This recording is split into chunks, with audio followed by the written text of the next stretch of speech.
ఓం నమః శివాయ.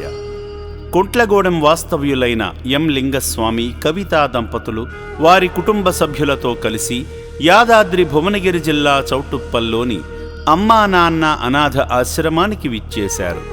వారి ప్రియమైన కుమార్తె చిరంజీవి కృతికా ఆద్య పుట్టినరోజును అభాగ్యులతో ఆనందంగా పంచుకోవాలనే వారి మంచి ఆలోచన చాలా గొప్పది.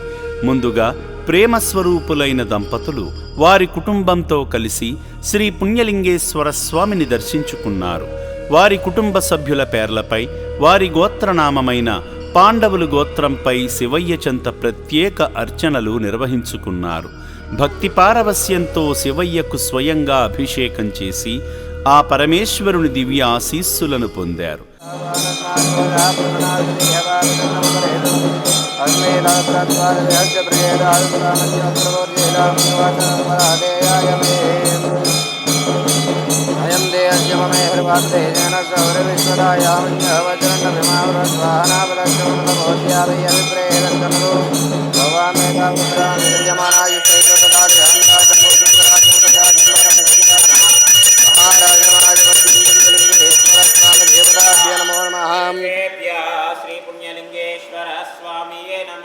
అనందకర్పూర దివ్యమంగళ నీరాజనం దర్శయామి. ఉదయే హర హర మహాదేవ శంభో శంకర నమః శివార్పణమస్తు. శతాయత్ప్రచేదేంద్రియ ఆయుష్యేవేంద్రియే ప్రతిష్టతి శతమనంతం భవతి శతమైశ్వర్యం భవతి దీర్ఘమాయుః.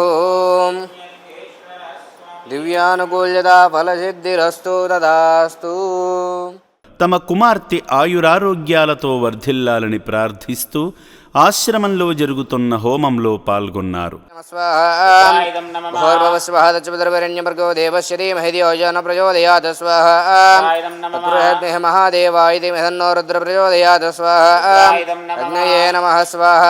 మహారుద్రాయ నమః స్వాహా.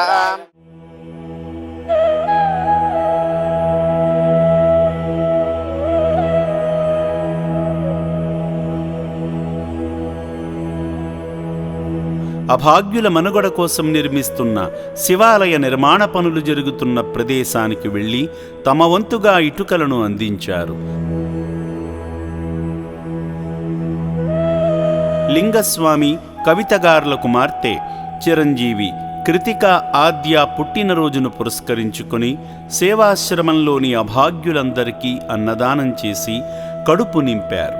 కుమార్తె పుట్టినరోజు వేడుక నాడు అనాథుల ఆకలి తీర్చిన ఈ ఆదర్శ తల్లిదండ్రుల మనస్సు ఎంత గొప్పదో కదా. శ్రీ పుణ్యలింగేశ్వరుని అనుగ్రహానికి పాత్రులైన ఈ పుణ్య దంపతులు నిజంగా ధన్యులు. వారి కుమార్తె భవిష్యత్తు సుఖమయంగా ఆనందమయంగా ఉండాలని అమ్మా నాన్న అనాథాశ్రమం మనస్ఫూర్తిగా కోరుకుంటుంది. మా పాప పుట్టినరోజు సందర్భంగా అన్నదానం జరిపించాలని వచ్చినాము. మా సార్ పేరు లింగస్వామి, నా పేరు కవిత, మా పాప పేరు కృతికాద్య. కుటుంబ సామితంగా పుట్టినరోజు సందర్భంగా అన్నదానం అందరికి పెట్టాలని వచ్చింది. ఈ పుణ్య ప్రదేశానికి వస్తూ దిక్కులేని అనాథులను ఆదుకుంటున్న సేవామూర్తులందరిపై శ్రీ పుణ్యలింగేశ్వర స్వామి దయ నిరంతరం ఉంటుంది. ఈరోజు మీరు చేస్తున్న సాయమే రేపు మీ పిల్లల పిల్లలకు ఆశీర్వాదంగా మారుతుందని చెప్పడంలో ఎటువంటి సందేహమూ లేదు.